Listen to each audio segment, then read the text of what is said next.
ధన్యవాదాలు సార్. ఇప్పుడు చివరగా మనం ఎవరి కోసమైతే ఎదురు చూస్తున్నామో వారు శ్రీ శ్రీ శ్రీ నాగేంద్ర మహోదర స్వామీజీ గారు ఉపన్యసిస్తారు. వీరు భువనేశ్వరి పీఠం, చెలమారెడ్డిపల్లె, కడప.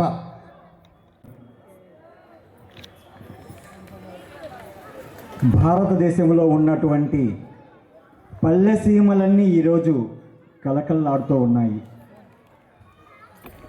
భారతదేశంలో ఉన్నటువంటి ప్రతి వాడ, ప్రతి నేల, ప్రతి గ్రామం కూడా కాషాయీకరణం అయిపోయి ఉండాలి. కారణం హిందూ సమ్మేళనం. ముఖ్య విషయం, ఈరోజు మనం ఇక్కడ ఎందుకు జరుపుకుంటున్నాము ఎవరైనా చెప్పగలరా? ఈ వీధిలో మనందరము కలిసి శ్రీరామ్ నగర్ అనేటువంటి ఈ బస్తీలో మనందరము కలిసి ఈ హిందూ సమ్మేళనాన్ని ఎందుకు చేసుకుంటున్నాము చెప్పండి ఎవరైనా సరే. నిజం తల్లి. 1925వ సంవత్సరమున నాగపూర్లో విజయదశమి నాడు రాష్ట్రీయ స్వయం సేవక్ సంఘ్ను పరమ పూజనీయ డాక్టర్ జీ మన యొక్క సంస్థను స్థాపన చేశారు. నిజమా కాదా?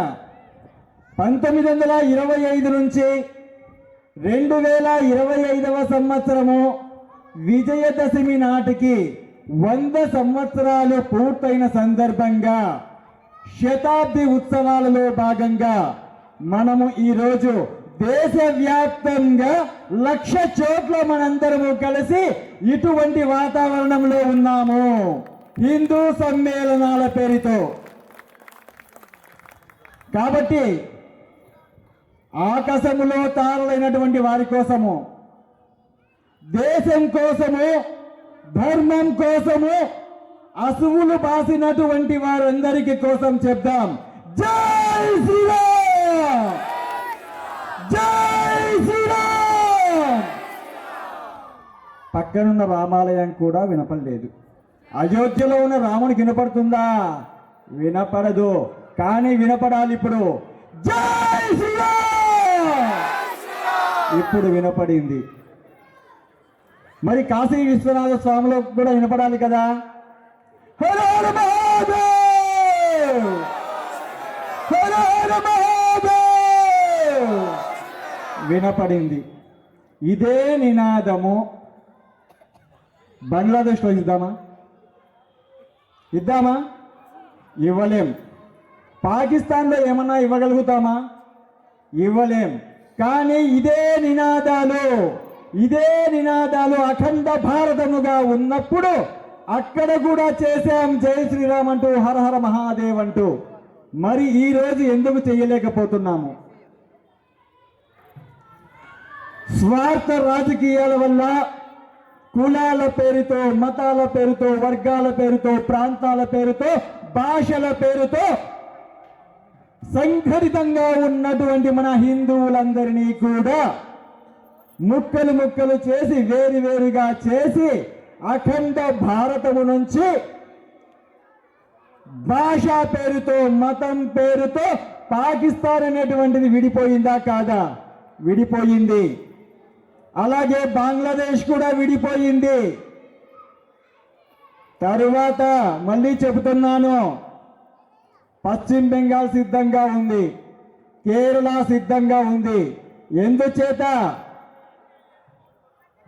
హిందువులలో సంఘటితం లేకపోవడం వల్ల కులాల పేరుతో, మతాల పేరుతో, వర్గాల పేరుతో, ప్రాంతాల పేరుతో, భాషల పేరుతో అక్కడ కూడా ప్రారంభమవుతోంది. హిందువుల యొక్క సంతానోత్పత్తి తగ్గించిన తర్వాత హిందువు మాత్రమే సెక్యులర్గా ఉండాలి, అన్య మతస్థులు మాత్రం ఉండకూడదు అంటూ హిందువులు మాత్రం ఒకరు లేదా ఇద్దరు మాత్రమే బిడ్డలు కనండి, మీ సంతతి తగ్గిపోతుంది, ఆ రాష్ట్రాన్ని కూడా మేమే వశం చేసుకుంటాము అంటూ సిద్ధంగా ఉన్నారా లేదా? మరేం చేయాలి హిందువులుగా మనము? హిందువుల యొక్క బలాన్ని పెంచుకోవాలి.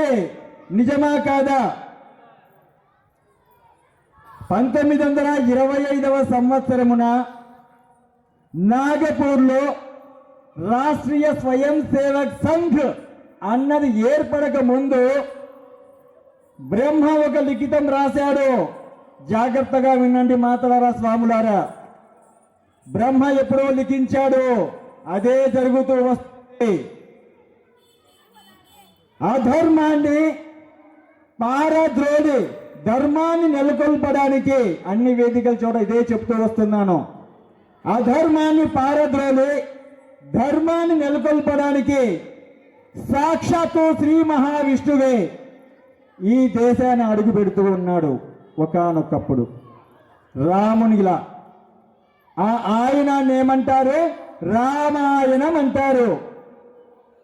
ఆ రామాయణ కాలంలో అధర్మాన్ని రాజ్యమేలేందుకు రావణాసురుడు తన యొక్క గణాల చేత యజ్ఞయాగాదులకు ఆటంకాలు కలిగిస్తూ ధర్మానికి అధర్మము అడ్డుగా వేస్తూ అధర్మ మార్గాన్ని నడపాలని చూశాడు రామాయణ కాలంలో.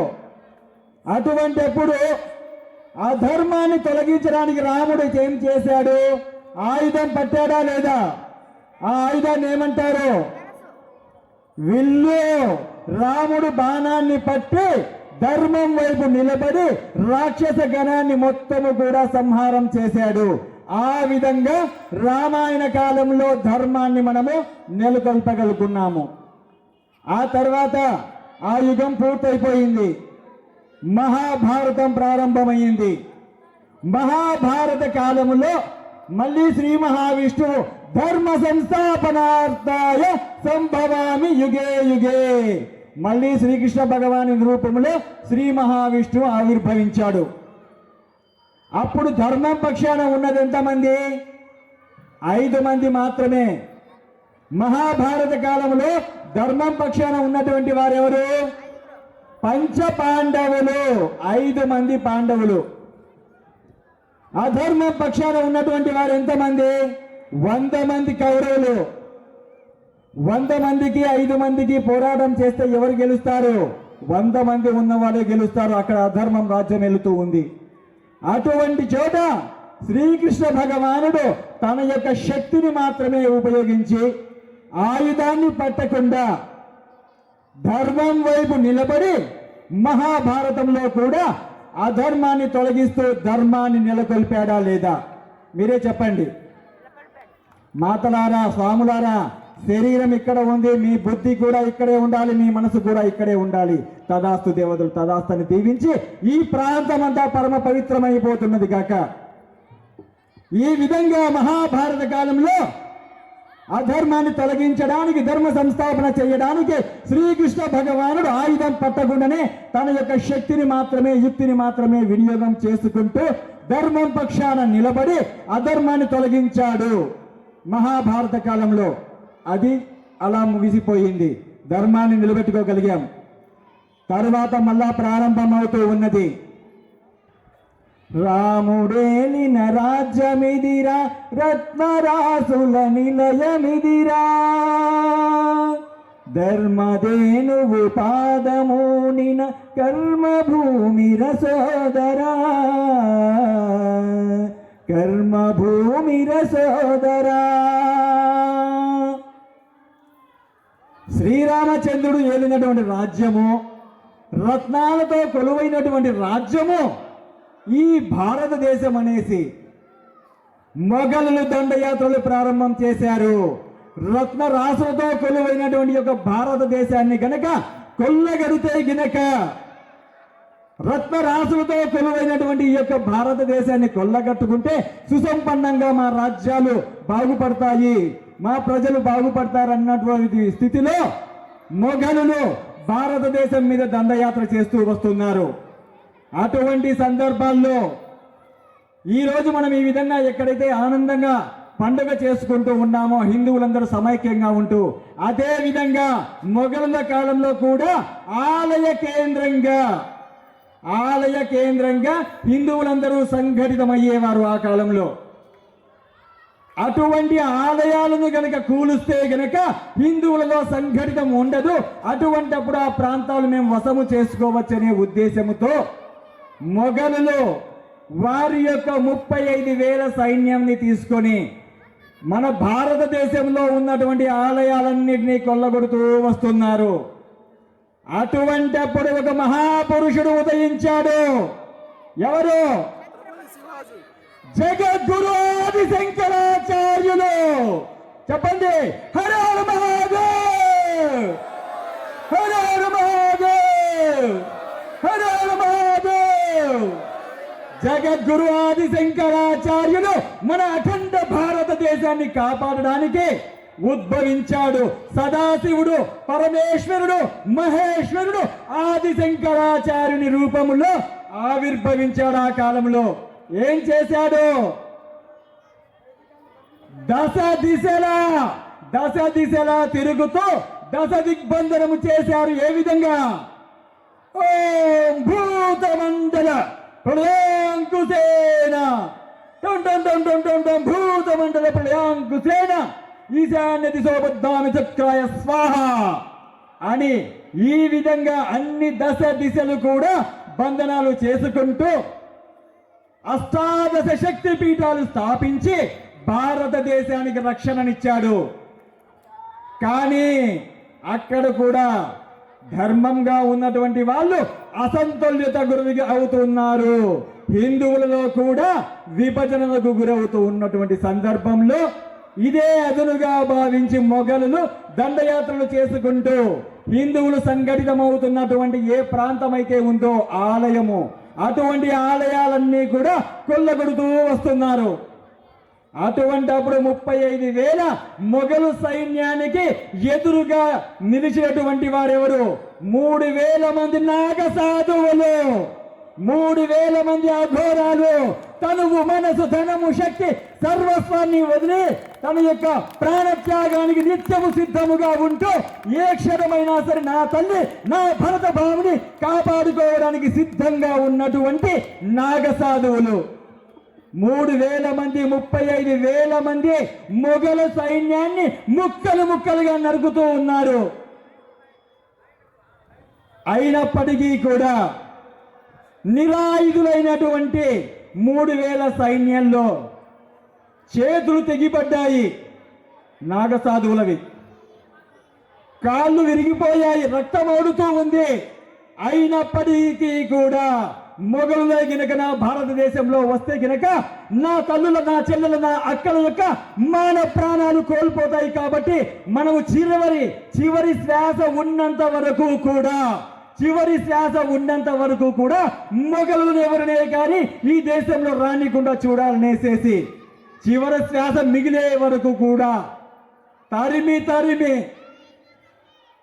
చివరికి వారిని ముక్కలు నరుకుతూ 3,000 మంది అసువులు బాజేస్తా చివరి క్షణంలో కూడా, తుది శ్వాస సమయంలో కూడా చేతులు కాళ్ళు నరికి వేసిన తర్వాత తమ యొక్క పళ్ళతో కూడా వారిని చంపివేశారు. ఎందుకోసం? భారతదేశంలో ఉన్నటువంటి మాతృమూర్తుల కోసం. మాతృమూర్తుల యొక్క మాన ప్రాణాలను హరించేటువంటి మొఘలులు భారతదేశంలో అడుగు పెట్టకుండా అటువంటి సైన్యాన్ని, అటువంటి అఖాడాలను స్థాపించింది జగద్గురు ఆది శంకరాచార్యులు. ఈ విధంగా ఆ కాలంలో కూడా ధర్మాన్ని నెలకొల్పడం జరిగింది. బాగా గుర్తించుకోండి, బ్రహ్మలిఖితం ఇక్కడ జరుగుతూ ఉంది. రామాయణ కాలంలో రాముడు రాజ్యాన్ని పాలిస్తూ రామాయణ కాలంలో ధర్మాన్ని నెలకొల్పాడు. మహాభారత కాలంలో శ్రీకృష్ణ భగవానుడు ఆయుధం పట్టకుండానే ధర్మాన్ని నెలకొల్పాడు. 2 పర్వాలు గడిచిపోయాయి. ఆది శంకరాచార్యులు మొఘలుల నుంచి మన భారతదేశాన్ని, మన యొక్క మాతల యొక్క మాన ప్రాణాన్ని కాపాడారు. 3 పర్వాలు గడిచిపోయాయి. మళ్ళీ ఇంకొకటి వచ్చింది 1925వ సంవత్సరం. కులాల పేరుతో, మతాల పేరుతో, వర్గాల పేరుతో, ప్రాంతాల పేరుతో, భాషల పేరుతో ముక్కలవుతున్నటువంటి సందర్భం అది. అఖండ భారతం ముక్కలైపోతూ ఉన్నది. స్వార్థ రాజకీయం పెరిగిపోయింది. అటువంటి సందర్భంలో ఏమి చేయాలని ఆలోచిస్తున్నటువంటి సందర్భంలో ఈ సందర్భంగా ఒక చిన్న విషయం చెప్పాలి. మన సర్సంఘ చాలక్ గారు చెప్పినటువంటి విషయాన్ని ఇక్కడ ఉటంకిస్తూ ఉన్నాను. మన భారతదేశాన్ని ఏ విధంగా కాపాడుకోవాలి, బ్రిటిష్ వాళ్ళు మన దగ్గరకు వస్తే ఏ విధంగా కాపాడుకోవాలి అంటూ ఆ కాలంలో బ్రిటిష్ వాళ్ళు తెల్ల కుక్కలు అనేవాళ్ళు. తెల్ల కుక్కలే కాదా వాళ్ళు. ఆ విధంగా మన హిందువులందరూ ఒక చోట సంఘటితమయ్యారు. బ్రిటిష్ వాళ్ళు మన మీద దాడి చేసేటప్పుడు మనం వారి నుంచి ఎలా తప్పించుకోవాలి అని ఆలోచిస్తూ ఉన్నారు.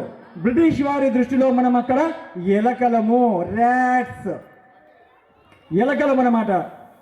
బ్రిటిష్ వాడు తెల్ల పిల్లి. అయితే ఆ తెల్ల పిల్లి వచ్చే సందర్భంలో ఎలకలు పారిపోవాలి. అక్కడే ఉంటే ఏమవుతాయి? పిల్లికి ఆహారం అయిపోతాయా కాదా ఎలుకలు? అటువంటి సందర్భంలో ఎలకలన్నీ కలిసి సమావేశమయ్యాయి.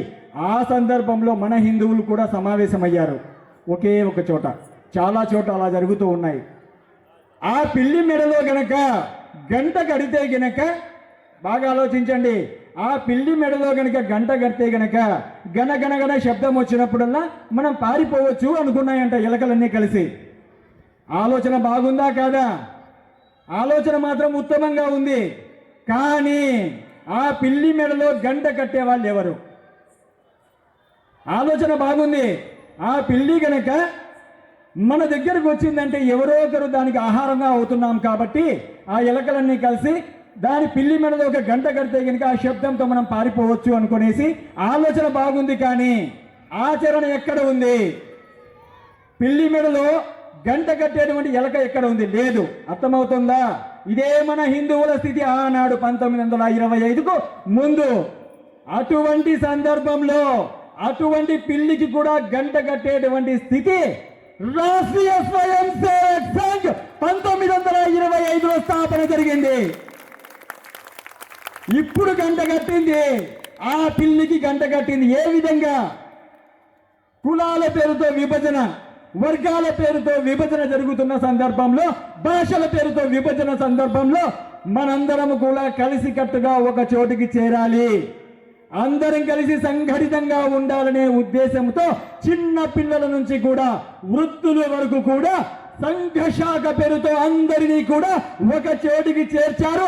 ఆ మహావీరుడు, ఆయన జగద్రష్ట అంటారు. ఆయనను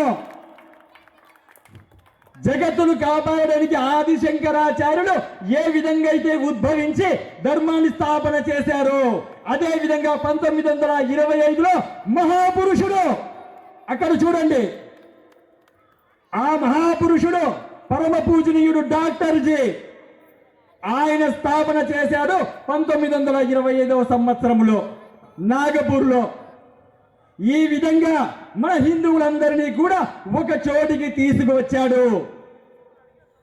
1925 నుంచి తాను 1940 వరకు కూడా హిందువులందరినీ ఒక చోటికి చేర్చుకుంటూ శాఖ పేరుతో అందరినీ కలిపాడు. చిన్న పిల్లల నుంచి వృద్ధుల వరకు సంఘ శాఖ ద్వారా ఈ విధంగా మన హిందువులందరినీ కూడా సంఘటితం చేశాడు. ఆ తర్వాత 1940 నుంచి 73 వరకు మహాపురుషుడు ఉదయించారు. అక్కడ ఉన్నారు, ఆయన గురూజీ గోల్వల్కర్ గారు అంటారు, మన రెండవ సర్సంఘ చాలక్.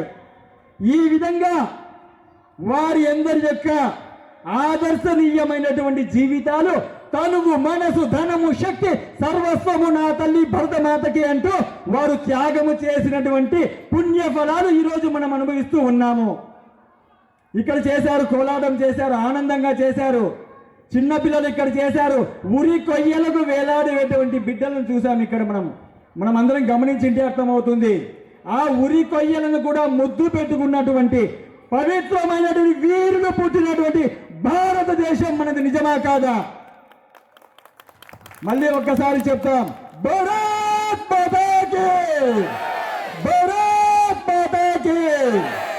ఇటువంటి భారతంలో ఈ ప్రొద్దుటూరు గురించి కూడా నేను చెప్పాలి. ఈ ప్రొద్దుటూరు గురించి కూడా నేను చెప్తున్నాను. ఈ స్థానం నుంచి దివ్యమైనటువంటి భవ్యమైనటువంటి మందిరం అయోధ్యలో ఉన్నదా కాదా? ఆ ఆలయంలో ఉన్నటువంటి ఇటుకలు ఎక్కడియో తెలుసా? మీవే, మీరిచ్చినటువంటివే. అది మర్చిపోయారా? మర్చిపోవద్దు, ఎట్టి పరిస్థితుల్లో కూడా మర్చిపోకూడదు. రామునికి ఎదురుగా ఉన్నటువంటి గోడ ఎవరిదే? మనదే. మన ప్రొద్దుటూరులో శిలాన్యాస జరిగినప్పుడు జిల్లాలో ఎక్కువ మొత్తం విరాళాలు ఇచ్చినటువంటి స్థానం ఏదిరా అంటే మన పవిత్రమైనటువంటి ప్రొద్దుటూరు. మర్చిపోయారా? మరవద్దు.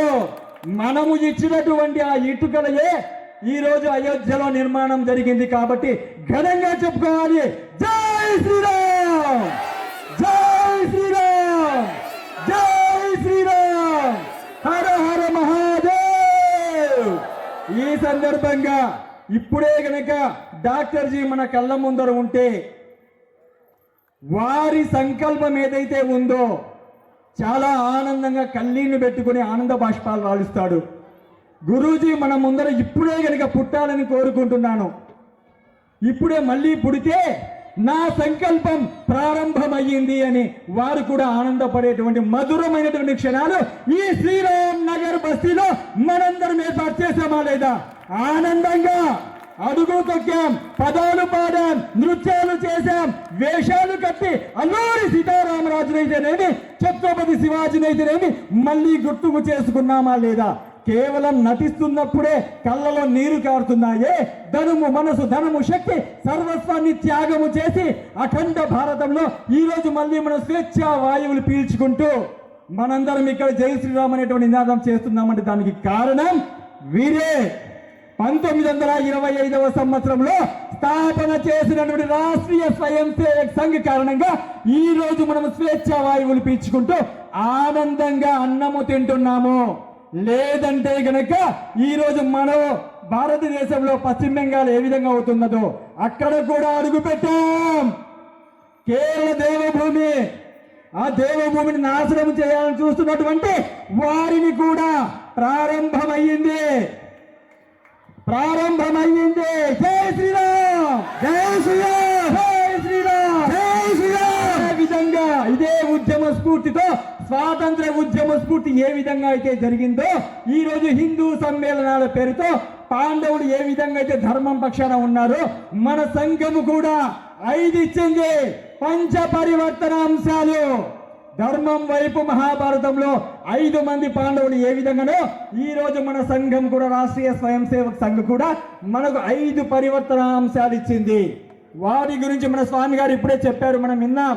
వాటిని ఆచరణలో పెడదాం. జై శ్రీరామ్, జై శ్రీరామ్, హర హర మహాదేవ్.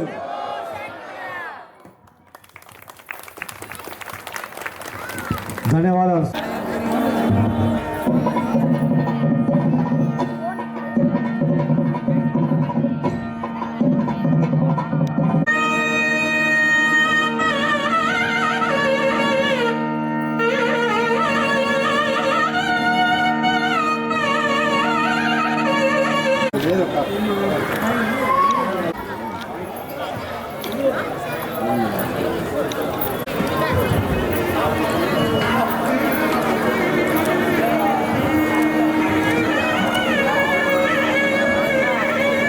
ధన్యవాదాలు సార్.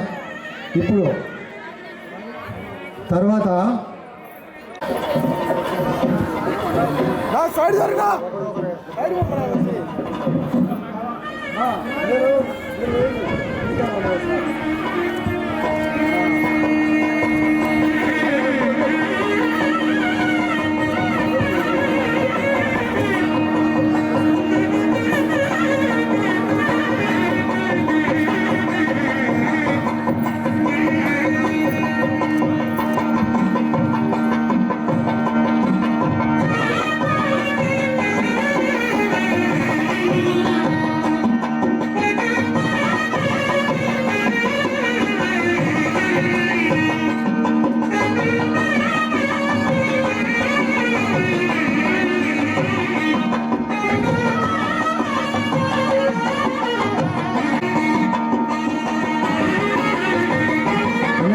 మార్తల్ రామరెడ్డి గారు స్టేజ్ పై రావాల్సిందిగా కోరుతున్నాం.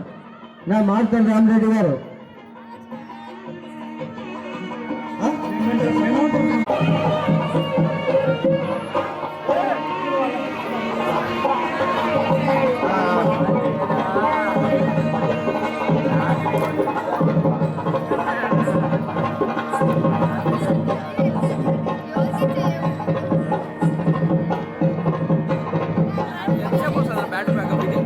అన్న ప్రతి ఒక్కరికి మార్షల్ బ్రదర్స్కి అందరికీ ధన్యవాదాలు. తర్వాత మనము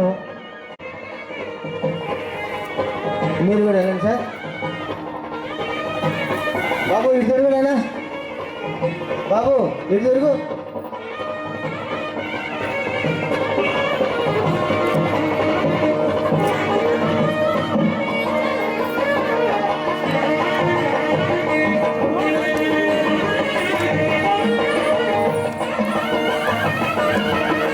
ధన్యవాదాలు.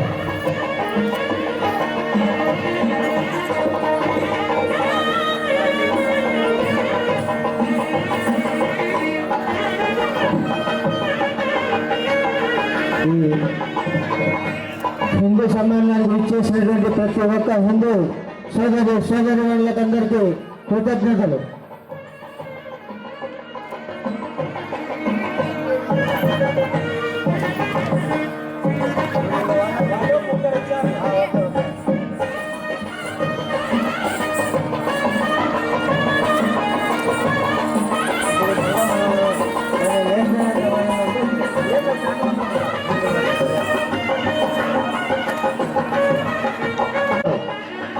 ఈనాటి ఈ కార్యక్రమం ఇంతటితో ముగిసింది.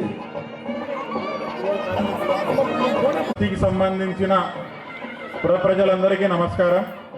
ఈ సమావేశాన్ని ఇంత ఘన విజయం చేసిన ఆర్ఎస్ఎస్ కార్యకర్తలందరికీ, శ్రీరామనగర్ బస్తీ ప్రజలందరికీ ధన్యవాదాలండి. జై శ్రీరామ్. బృహస్పతి చన్న విష్ణురుక్రమః నమో బ్రహ్మణే నమస్తే వాయో త్వమేవ ప్రత్యక్షం బ్రహ్మాసి త్వమేవ ప్రత్యక్షం బ్రహ్మ వదిష్యామి ఋతం వదిష్యామి సత్యం వదిష్యామి తన్మావతు తద్భక్తారమవతు అవతు మాం అవతు భక్తారం. ఓం శాంతి శాంతి శాంతి. సహనా భవతు సహనో భునత్తు సహ వీర్యంకరవావహై తేజస్వినావధి తమస్సమావిదిశావహై. ఓం శాంతి శాంతి శాంతి. జై శ్రీరామ్. భారత్ बोलो भारत माता की జై. जय श्री राम జై శ్రీరామ్. जय श्री राम जय श्री राम बोलो भारत माता की जय बोलो भारत माता की जय.